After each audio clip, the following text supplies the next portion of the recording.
पति की हत्या की साजिश उसकी पत्नी ने अपने आशिक के साथ मिलकर रची। सोते वक्त पत्नी पति के सीने पर बैठ गई और हाथ पकड़ लिया। इसके बाद आशिक ने फरसे से गर्दन पर कई वार कर उसे मौत के घाट उतार दिया।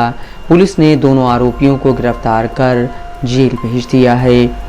उत्तर प्रदेश में उन्नाव के मोरावा थाना इलाके के द्रगपालगंज के रहने वाले 33 साल के पेंटर बेचेलाल कश्यप की शुक्रवार रात घर की छत पर सोते वक्त गर्दन पर धारदार हथियार से वार कर हत्या कर दी गई थी। घटना के वक्त पास में ही चारपाई पर 7 साल की बेटी के साथ लेटी पत्नी रेखा ने सुबह 5 बजे सोकर उठने पर घटना की जानकारी होने की बात पुलिस को बताई थी।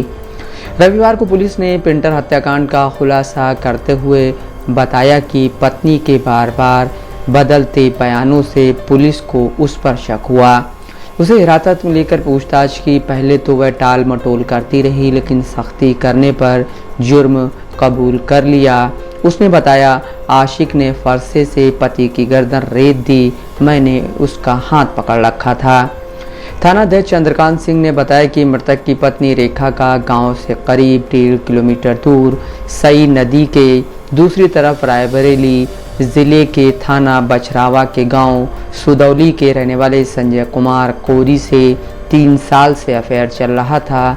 संजय गांव के ही एक डॉक्टर की क्लिनिक पर बैठता था और रेखा वहां इलाज के लिए जाती थी। इसी दौरान दोनों में पहचान हुई और मामला आगे चल निकला। दोनों शादी करना चाहते थे, लेकिन रेखा का पति बेचेलाल दोनों के रिश्ते में रोड़ा बन रहा था। संजय मिलने के लिए अक्सर रेखा के घर आता जाता था। दोनों ने शादी करने की योजना बनाई थी। पति बेचेलाल इसका विरोध करता था। उस पर रेखा से कहता था, मैं ऐसा नहीं होने दूंगा, तुमने मेरे साथ शादी की है, मेरा तुम पर हक है। उसने रेखा का घर से बाहर निकलना भी बंद करा दिया था। उसे ज़्यादा किसी से बात नहीं करने देता था। इससे रेखा को लगने लगा कि उसकी शादी संजय से नहीं हो पाएगी। उसने ये बात संजय को बताई। इसके बाद दोनों ने बेचेलाल को मारने का प्लान बना डाला। रेखा का पति बेचेलाल और देवर मूलचंद्र ज़्यादातर दूसरे ज़िलों में काम के सिलसिले में बाहर रहते थे। गुरुवार को बेचेलाल 14 दिन बाद बाराबंकी से घर आया था।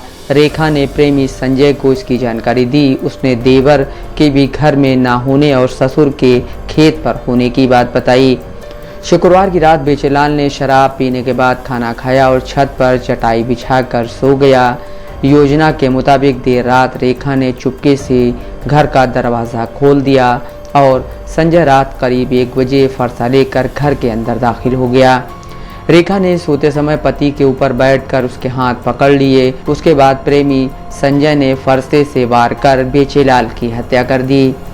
वारदात के बाद रात में ही संजय अपने घर चला गया। घटना से अनजान बनी रेखा लेटी रही और सुबह 5 बजे चीख पुकार का नाटक किया। हालांकि पति की हत्या हो गई और पत्नी सोती रही। यह बात पुलिस के गले नहीं उतरी और पूछताछ में खुलासा हो गया। एसओ ने बताया कि हत्या के आरोपी पत्नी और उसके प्रेमी को जेल भेजा गया है। पुलिस ने हत्यारोपियों की निशानदेही पर फरसा भी बरामद कर लिया है। पिता की हत्या और मां के जेल जाने के बाद 7 साल की बच्ची बेहाल है। शनिवार रात से माता पिता दोनों को न देख वह बार बार अपने बाबा बिंदा प्रसाद से दोनों के पास ले जाने की जिद करती है। बच्ची की हालत देख उनके आंसू छलक पड़ते हैं। वह बार बार उसे यही समझाते हैं कि वह आ जाएंगे। बच्ची कभी बाबा तो कभी चाचा की गोद में जाती और माता पिता के पास ले जाने की जिद करती रहती। बच्ची की यह हालत जिसने भी देखी उसके आंसू छलक आए। नफीस अहमद, दस्तक लाइव न्यूज़।